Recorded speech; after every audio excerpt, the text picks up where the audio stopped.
Hello learners, today we will be talking about the appreciation course on population and sustainable development.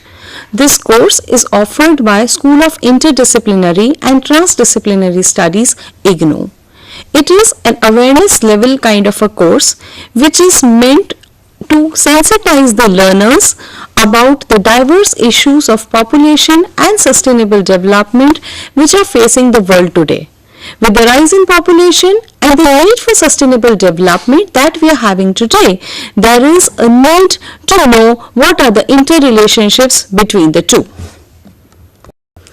The course, as it has been said, explores the interlinkages between population and sustainable development in India, focusing on the intersection of issues such as gender, health, education, environmental safety, opportunities for livelihood, and so on. The course argues that instead of taking a top-down approach, whereas all the policies that are framed at the upper level, they are not able to finally meet the needs of the people who are at the bottom level. So, it argues that we should not look at population in terms of number or statistics, but rather it should be like that we are able to explore the rights-based approach, where the dignity of human life is upheld. So, instead of looking at population with numbers, it is essential that we know that population is a resource.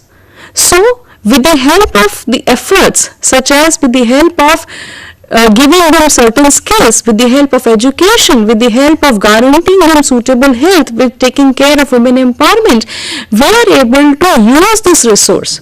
So, growing number of people in a country are a resource, and with the help of proper skilling, proper education and proper health, they can be put to certain use. Keeping this idea in mind, this course was designed and developed to know how population can help actually in the way of sustainable development. Whenever we plan or devise methods for sustainable development and we do not take into consideration the changing numbers and the changing distribution of population in any area, we will not be able to meet the objectives of sustainable development. So that is how the course is actually going into the intersection of population. It is not merely studying about the population dynamics or just knowing about the population figures, but the course argues that how population actually can help in the sustainable development of the country. This course is jointly developed by IGNOU and Population Foundation of India, New Delhi. The idea about the course was conceived by famous agricultural scientist and father of Indian evolution, Professor M.S. Swaminathan. Population Foundation of India is a national level NGO which is at the forefront of policy advocacy and research on various issues of population. Population Foundation of India has centers across the world, and it helps to know that how the policies are implemented at the district, state and the national level. The learners must be knowing about the popular Edument show, that is मैं कुछ भी कर सकती हूँ, which is by Population Foundation of India, and it has really helped to bring about a change in the society.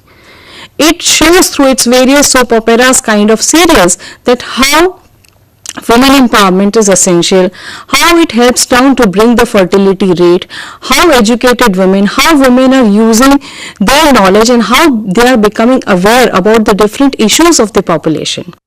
Now we come to what are the objectives of the course.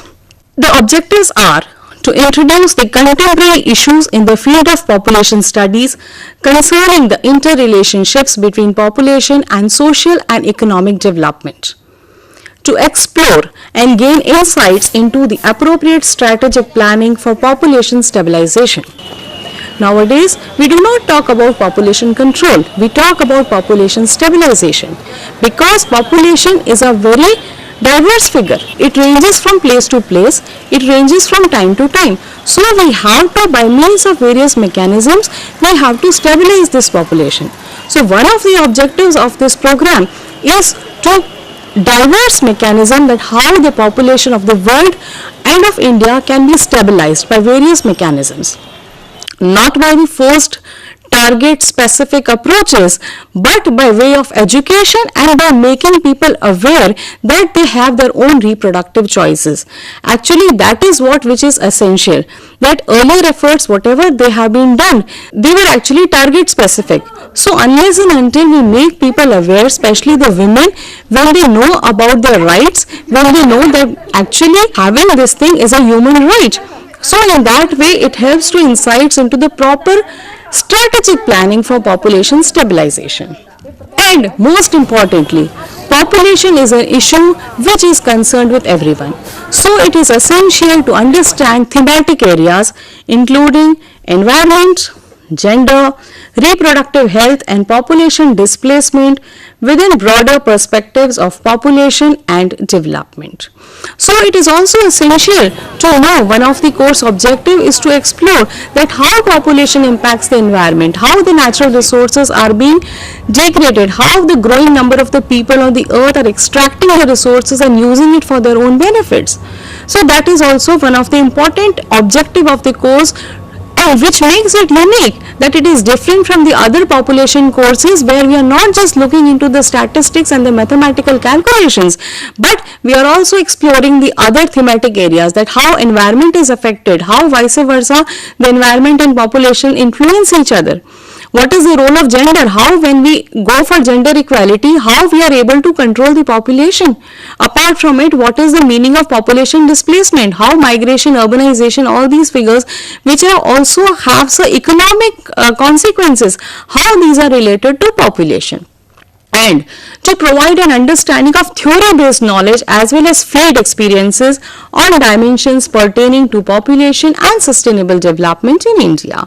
Basically, the course also has a component of the practical work where a project exercise is done to know that whatever theoretically the learners have studied, how far they are useful, they are able to implement all that learnings into the practical or the field settings.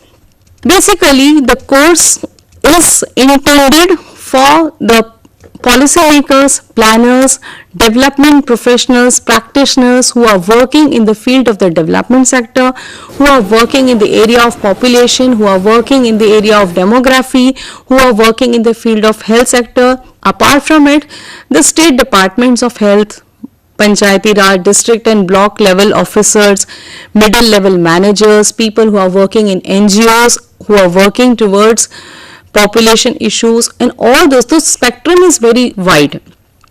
Basically, the course has the component of population and demography also. It also has a component of economics. It also has a component of environment. It also has a component of sustainable development.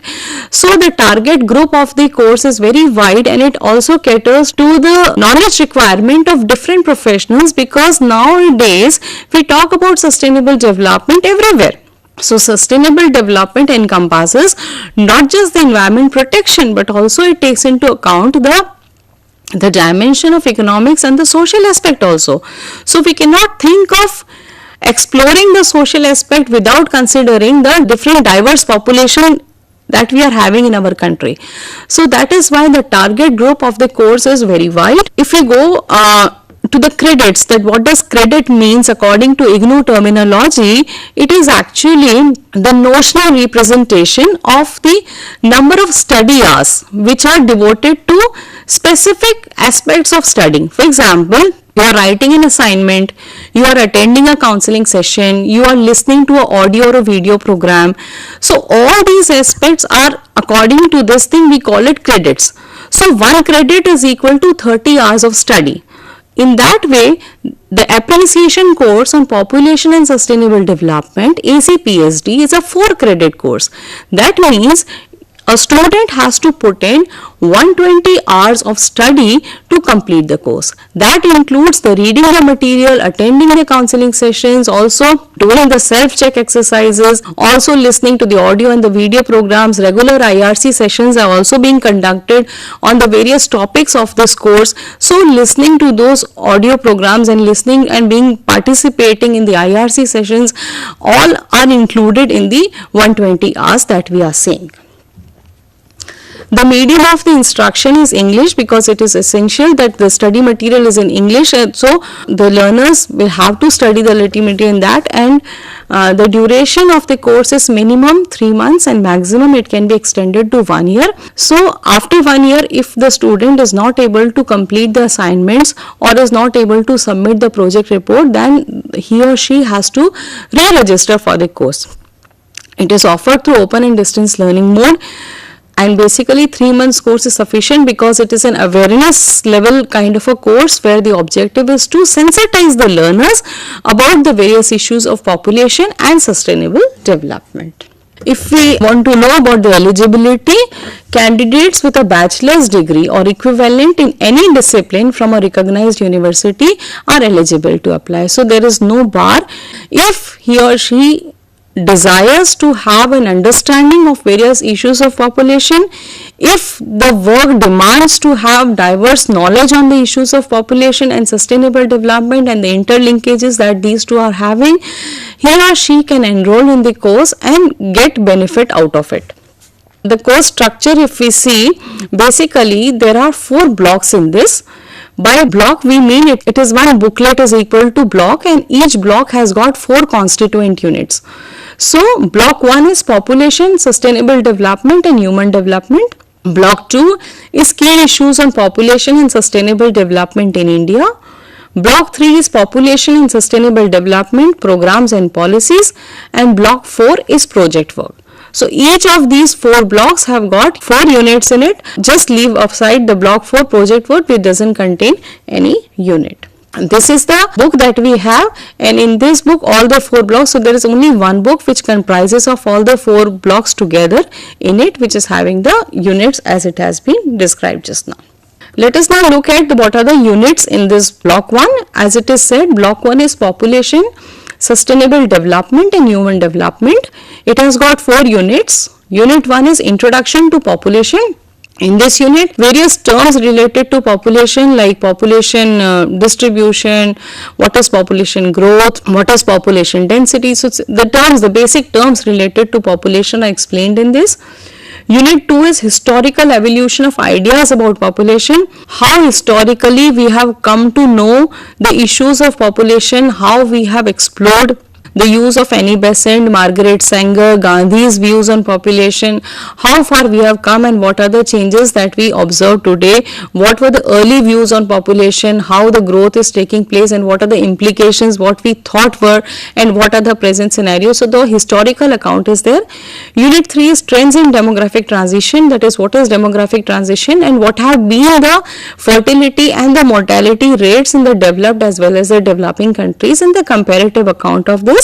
Unit 4 is emerging issues, that is population also relates to urbanization, migration, health issues, epidemiological diseases, what are they, how far they are responsible for increasing population, how increasing population also leads to the changes in the societal structure. So that is all about the unit 4, that is the emerging issues.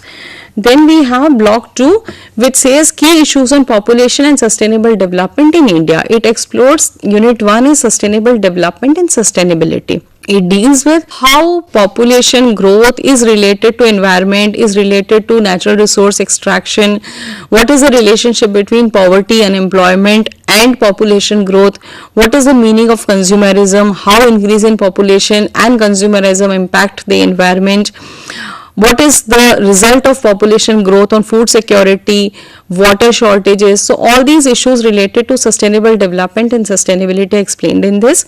Unit 2 is population, sustainability and the marginalized. So who are marginalized? Who are the weaker sections of the society? We have Dalits, we have women, we have minority workers, we have the unorganized workers. what is the situation of them, are they into the mainstream of development, why certain sections of the population are left undeveloped, how other needs are left unattended, what is their plight, and how they can help in the sustainable development. Unit 3 is role of civil society and movements. So what is civil society, what is the meaning, what is the significance, how far we have been able to use the civil society movements, actually how they have helped in changing the discourses and discussions on population and population growth.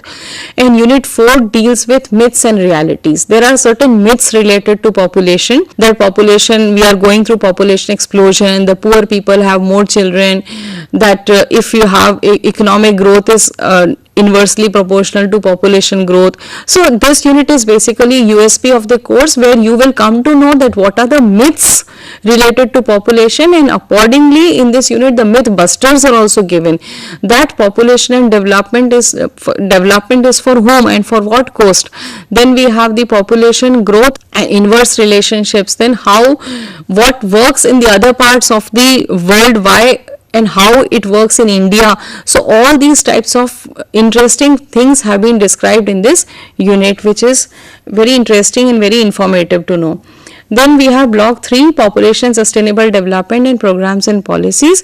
In this, unit 1 is deliberations and population sustainability. What are the early discourses? We have first to 5th World Conferences, Vienna Declaration, what is plan of action, how ICPSD is there, International Conference on Population and Development, what are the main implications and how far they have changed the policy formulation across the world.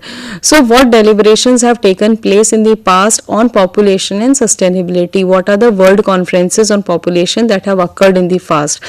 Unit 2 is environment and sustainability programs. So it is also essential to know what environmental conferences have taken place in the past. Earth Summit is there, Brundtland Commission report is there, how they have quoted about population growth, how far they have felt that population growth and environment conservation and protection are related to each other. So different habitat conferences and other things have been described in this unit, along with giving the specific comments in relation to the population of the world and of India.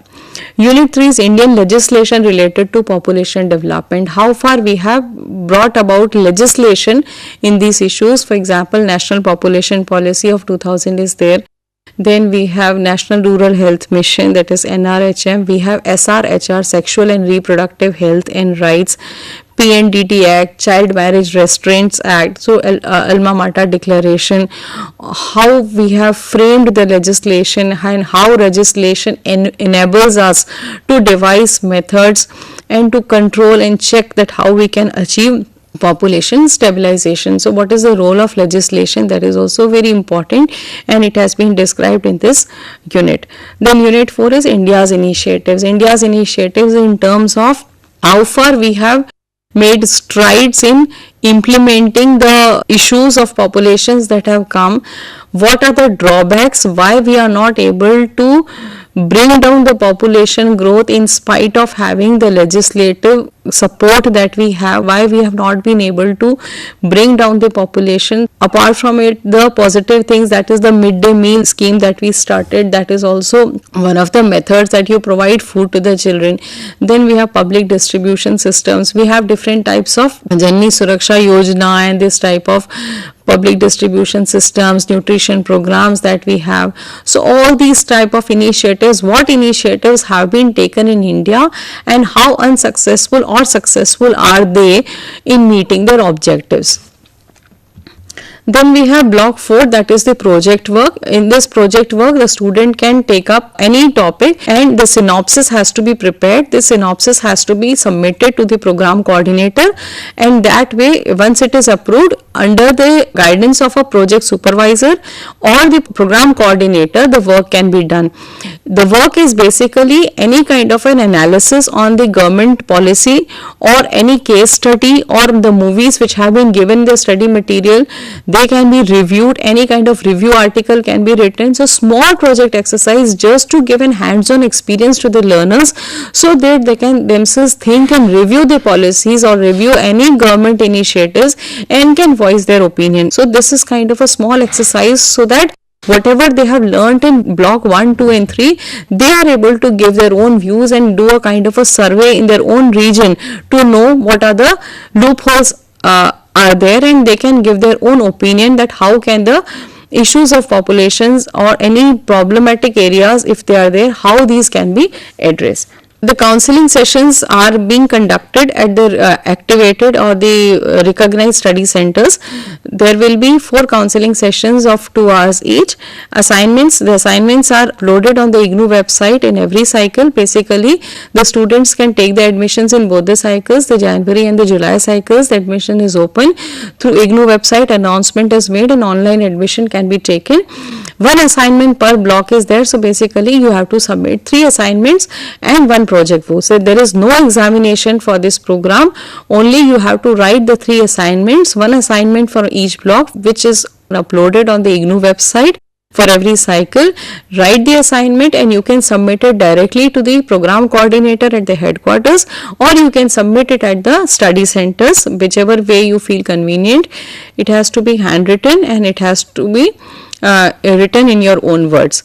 So this is about the assignments and the counseling. So as it has been said, the evaluations is based only on 2 parameters: continuous evaluation in the form of assignments, that is assignments that you write in your own language, in your own handwriting, you can submit it. The weightage of assignment is 60%. Then you have the project work, and project work has to be done in a, just you have to submit the synopsis with the help of a project supervisor you can do, and you can submit. After it is approved, you can start doing the work, you can submit. There is no examination, only you have to give the assignments and the project to complete the course. Once you have submitted the assignments and your project report is done, certificate is given to you. So this course is useful for many people who are working in different areas in the issues of population and sustainable development. Thank you.